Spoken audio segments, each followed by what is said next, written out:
Lieutenant Na Yunji rubbed her tired eyes as she stared at the endless stream of data flowing across her monitors.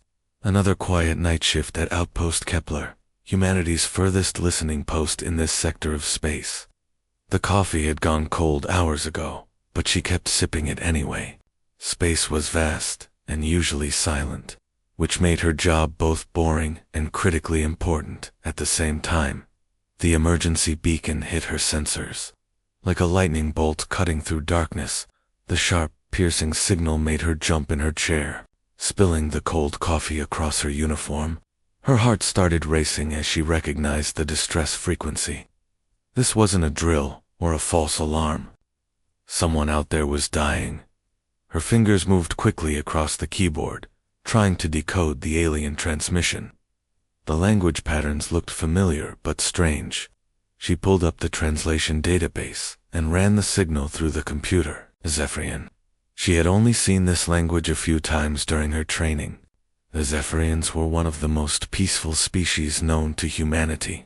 They lived underwater on their home planet and rarely traveled through space.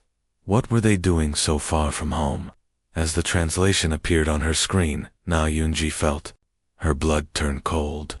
The message was broken and filled with static, but the desperation was clear in every word. Commander Jin Taeho, priority alert. She called across the quiet command center.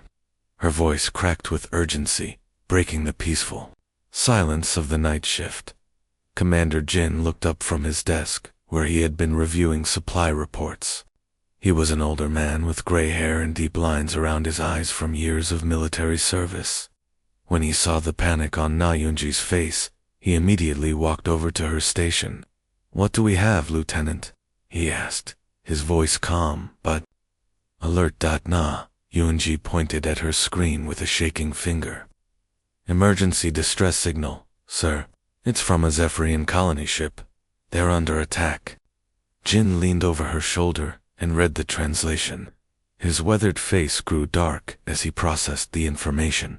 The message painted a terrible picture of helpless civilians trapped in space with nowhere to run. The transmission told a story of horror. A massive colony ship called the Gentle Current was carrying 50,000 Zephyrian civilians to a new world. Families with children, elderly individuals, and even spawning pods containing unborn young ones. They had been traveling peacefully through space when the Vrak Consortium found them. Everyone in human space knew about the Vrak. They were the worst kind of pirates and slavers in the galaxy. They attacked defenseless ships, stole everything valuable, and sold innocent people into slavery. The Vrak had no honor and no mercy. They were exactly the kind of enemy that made humans angry. "How far away are they?" Jin asked, his jaw muscles tightening with anger. "Na." Yunji checked her navigation computer. "Kepler 442 system, sir. The signal is 12 hours old due to transmission delay. According to their message, they only had 72 hours of life support remaining when they sent this." Jin did the math quickly in his head. That meant the Zephyrians had less than 60 hours left before their air ran out, and they all died. 60 hours to save 50,000 innocent lives, including children who had never hurt anyone. The commander's hand moved to his communication console with practiced speed. He had been in the military for 30 years and had seen many emergencies, but this felt different. This was about protecting the innocent from predators, which was exactly why humans had built their military in the first place. "Get me Admiral Park Minho on the Soul's Pride.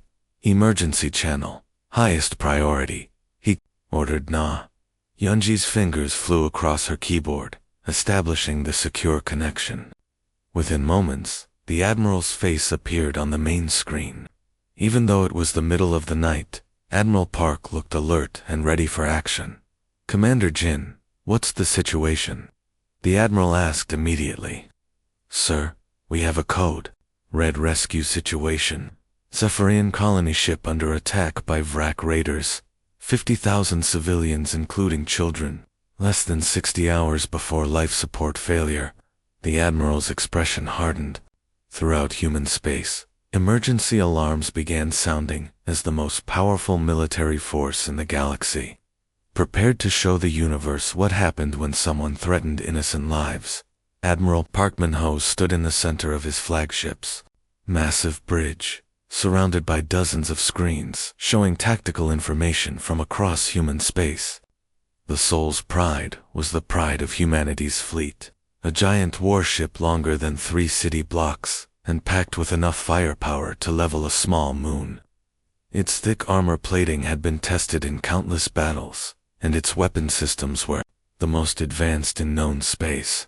All around the Admiral, his crew worked with practiced efficiency. Officers called out status reports while technicians monitored the ship's countless systems. The bridge hummed with quiet energy as humanity's war machine came alive. This was what humans did best. When innocent lives were threatened, they responded with overwhelming force and absolute determination. On the main tactical display, Admiral Park watched as dozens of green dots appeared across the star map. Each dot represented a human warship responding to the emergency call. Ships that had been on patrol duty, training missions, or routine maintenance immediately changed course and headed toward the rally point. The response was faster and more complete than even the Admiral had expected. The Soul's Pride wasn't alone in its power. Right beside the massive dreadnought, the carrier Busan Rising prepared its fighter squadrons for launch. The carrier was almost as large as the flagship, but instead of heavy guns, it carried hundreds of small, fast attack craft. Each fighter was piloted by a human who had trained for years to fly in the deadly environment of space combat. From the carrier's launch bays, fighter squadrons poured out like angry insects defending their nest. The pilots had been sleeping just minutes ago, but now they were fully awake and ready for battle. Their small ships moved in perfect formation, creating complex patterns as they took their positions around the larger vessels. Captain Lee Soo-jin's voice came through the communication system from her destroyer, the Inchin's Hammer. Her ship was smaller than the flagship but just as deadly, designed for speed and precision strikes. Admiral, we have confirmation from the 7th and 12th Rapid Response Groups. All ships are reporting ready for immediate jump. Total count is 43 vessels, including support ships. Admiral Park nodded with satisfaction. In less than 2 hours, humanity had assembled a fleet powerful enough to take on any enemy in known space. The speed of the response would have impressed even veteran military officers from other species, but for humans, this was just standard procedure. When innocent lives were at stake, humans didn't hesitate or debate. They acted, but the most interesting information wasn't coming from human ships. Throughout the fleet, communication officers were intercepting enemy transmissions from the battle zone. The Vrak raiders were talking to each other, and their conversations revealed growing fear and panic.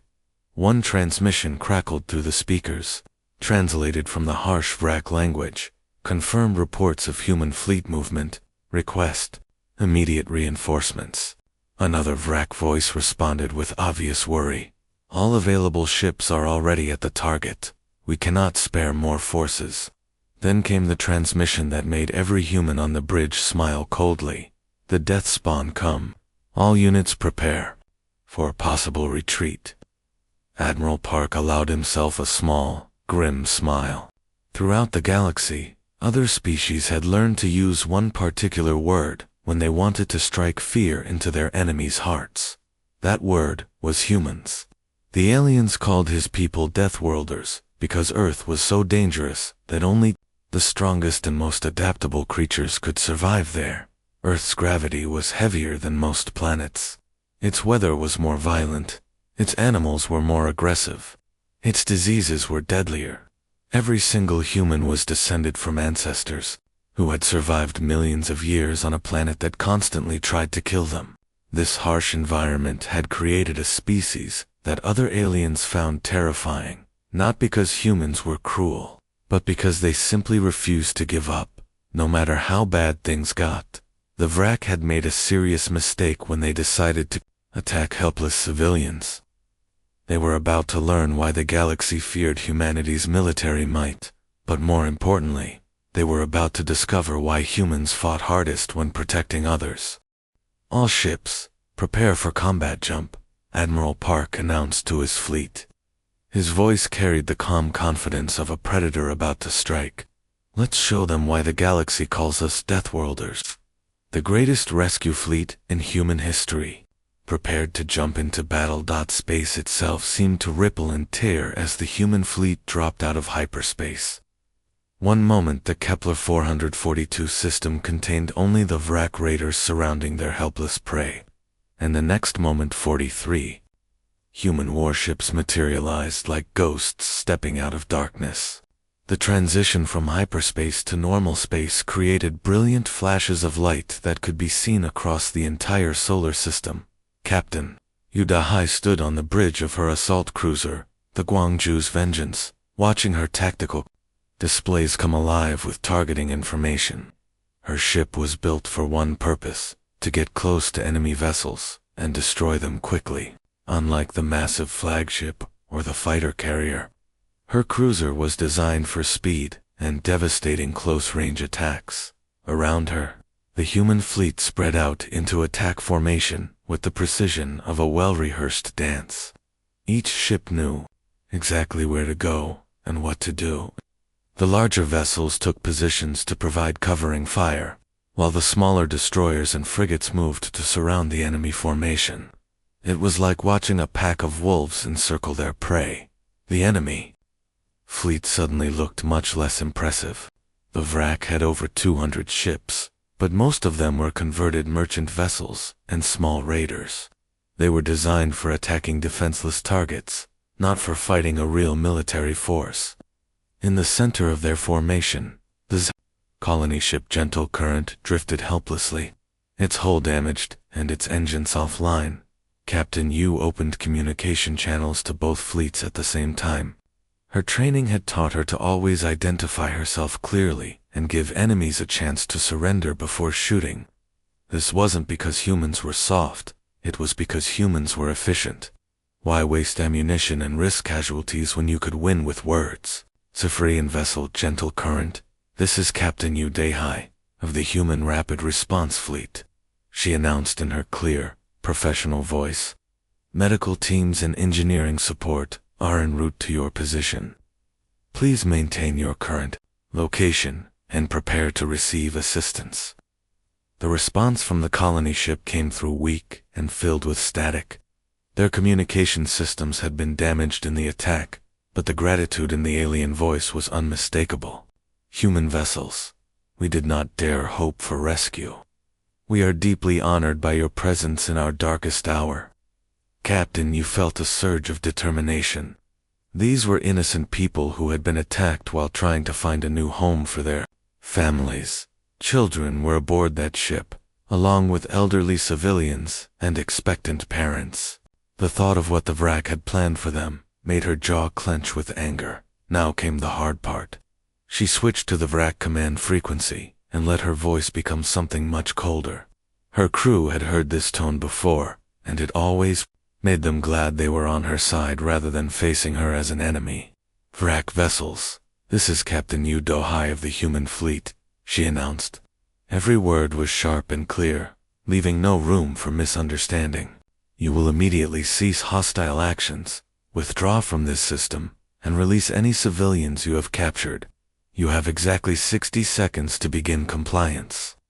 The response from the Vrak fleet commander came back filled with arrogant laughter. The alien's voice carried the confidence of someone who thought he held all the advantages. Deathworlders, you humans always think you are so fierce. Look around you. We have over 200 ships, while you have barely 40. You are outnumbered 5 to 1. Surrender now, and we will add your ships to our collection instead of destroying them. Captain Yu listened to the aliens boasting with the patience of a professional soldier. She had heard similar threats many times before from pirates and raiders who thought numbers were the only thing that mattered in combat. They never seemed to understand that humans had spent centuries fighting against impossible odds and winning. Acknowledged, she replied in the same calm, professional tone. Her finger moved to the weapon authorization switch on her command console. Around her, the bridge crew prepared for battle with quiet efficiency. They had trained for this moment their entire careers. She opened a direct channel to Admiral Park on the flagship. Her voice carried across the fleet's communication network, reaching every human ship in the formation. Admiral Park, enemy has refused terms and threatens hostile action against human vessels, requesting permission to engage. The Admiral's response was immediate and decisive. Permission granted, Captain. All ships, weapons free. Show them what happens when they threaten innocence. The greatest rescue operation in human history was about to become the most one-sided battle the galaxy had ever seen. The moment Admiral Park gave the order to attack, the human fleet transformed from a rescue mission into something that would be studied by military academies across the galaxy for centuries to come. What happened next was not just a battle, it was a masterclass in how humans fought when they were truly angry. Commander Kim Woo-jin was the first to launch from the carrier Busan Rising. His fighter squadron didn't form the traditional defensive screens that most alien species used in space combat. Instead, they organized into tight attack formations that looked more like hunting packs than military units. These weren't defensive pilots trying to protect larger ships. These were predators going in for the kill. Kim's fighter was a sleek, deadly machine built specifically for the human nervous system. Most alien pilots couldn't handle the extreme forces that human-designed ships could generate. When Kim threw his interceptor into a sharp turn to avoid enemy fire, the gravitational force reached 9 times Earth's gravity. That kind of force would have turned an alien pilot into liquid, but Kim barely grunted as he lined up his next target. Wolfpack leader to all units, Kim transmitted to his squadron. Remember, these scum attacked civilians. No mercy, no retreat.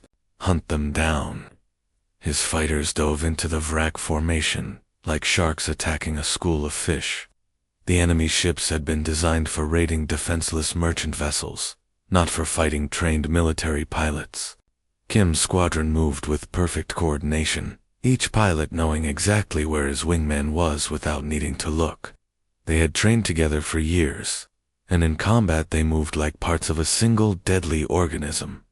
But the real shock came from the human capital ships. Every other military force in the galaxy followed the same basic strategy: stay at long range, fire missiles and energy beams, and try to destroy the enemy from a safe distance. Humans had a completely different approach that made alien military observers question everything they thought they knew about space warfare. The Soul's Pride and her sister ships didn't hang back and shoot from far away. Instead, they accelerated directly toward the enemy fleet, their massive engines pushing them forward at speeds that seemed reckless. The human ships had been built with reinforced hulls and extra armor specifically for this kind of close-range fighting. They could take damage that would cripple other vessels and keep fighting. As the human dreadnoughts closed the distance, their weapon systems came alive. Railguns fired projectiles at incredible speeds, punching through enemy armor like it was made of paper. Plasma cannons erupted with controlled solar fire, melting anything they touched. The wrack ships that had seemed so numerous and threatening just minutes ago began exploding in brilliant flashes of light. But the most terrifying part of the human attack was still coming. Lieutenant Colonel Han Bora commanded the Marine assault teams, and she had a special mission. While the fleet engaged the enemy ships, her boarding craft launched toward the wrack flagship. These small, armored vessels were designed for one purpose: to carry human soldiers directly into enemy ships. Han's boarding craft slammed into the wrack flagship's hull like a bullet hitting a target. Cutting lasers carved through the alien ship's armor, and within seconds, Han and her Marines were inside. The wrack crew had never faced human soldiers in close combat before, and they were completely unprepared for what they encountered. Human Marines wore powered armor that made them stronger and faster than any natural creature. They moved through the ship's corridors like a pack of wolves hunting in their own territory. The Vrak were evolved from ambush predators who preferred to attack from hiding, but humans had learned to fight as a coordinated team. Every Marine knew where his teammates were and what they were doing. Deck 4 secured, Han reported into her communicator as her team cleared another section of the ship. Deck 5 secured. Moving to Deck 6. The Vrak crew tried to mount a defense, but they were facing an enemy that simply refused to stop advancing. When human Marines encountered locked doors, they blasted through them. When they faced armed resistance, they advanced under covering fire from their teammates. Nothing seemed to slow them down or make them retreat.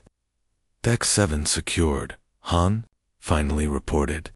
Enemy commander is requesting terms for surrender. Admiral Park's response came back immediately and without mercy.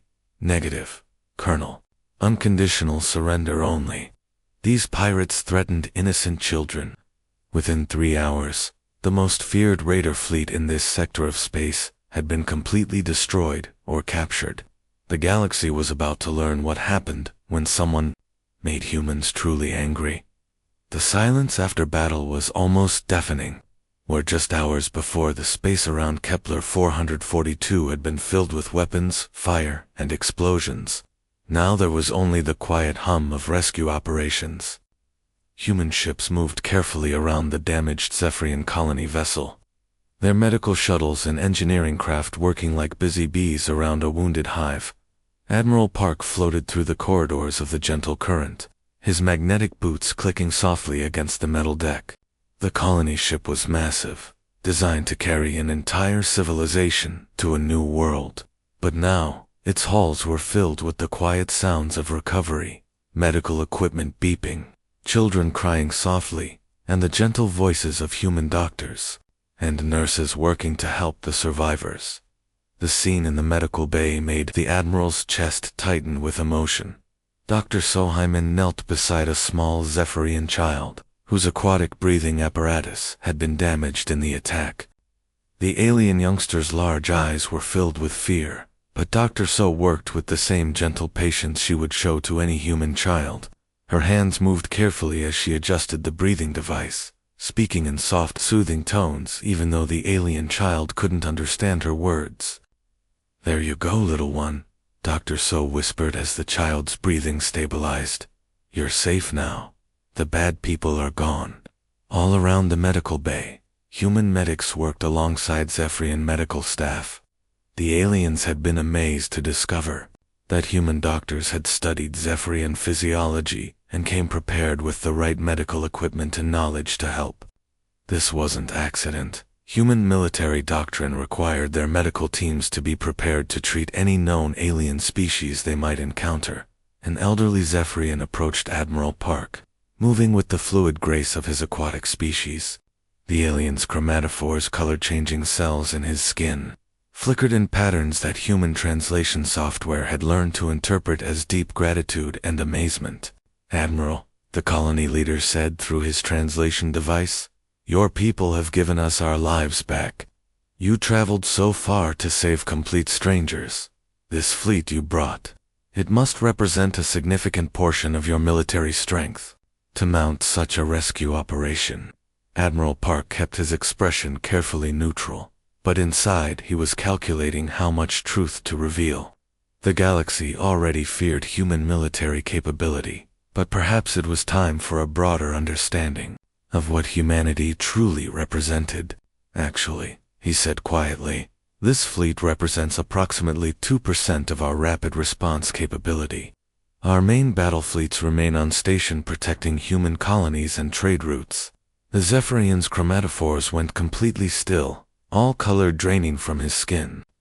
In his species, this was the equivalent of a human's jaw dropping in shock. 2%, he whispered. Admiral Park nodded slowly. Around them, human engineers worked to repair the colony ship's life support systems, while Marine guards made sure no Vrak survivors could cause trouble. "The galaxy calls us Deathworlders because they fear our capacity for violence," he continued. but they miss the more important truth about humanity. We don't fight hardest for conquest or domination. We fight hardest when we're protecting others. He gestured toward Dr. So, who was now playing a simple hand game with several alien children to keep them calm while their parents received medical treatment. Today you learned something that most species in the galaxy don't understand. Humanity doesn't seek to rule over others. We already have something much more valuable. What is that? The colony leader asked, his chromatophores beginning to show curious patterns. Allies, Admiral Park said simply. Friends who know they can call us in their darkest hour, and we will come. No matter how far, no matter how dangerous, no matter what the odds against us. The implications of this rescue were already spreading through galactic communication networks. News of the battle would reach every major world within days, carried by merchant ships and diplomatic vessels. The story would be told and retold, how humans had dropped everything to save strangers, how they had traveled across space to fight impossible odds, and how they had won decisively. But more importantly, the story would include what happened after the battle, how human doctors treated alien wounded with the same care they would show their own people, how human engineers worked around the clock to repair alien technology, how human marines stood guard to protect alien families while they recovered from their ordeal. The galaxy was about to learn a new truth about humanity. They weren't just the most dangerous predators among the stars. They were also the most dangerous protectors, and that combination made them the most valuable allies any species could hope to have. When the next crisis came, more distress calls would go out with one specific request. Please, someone call the humans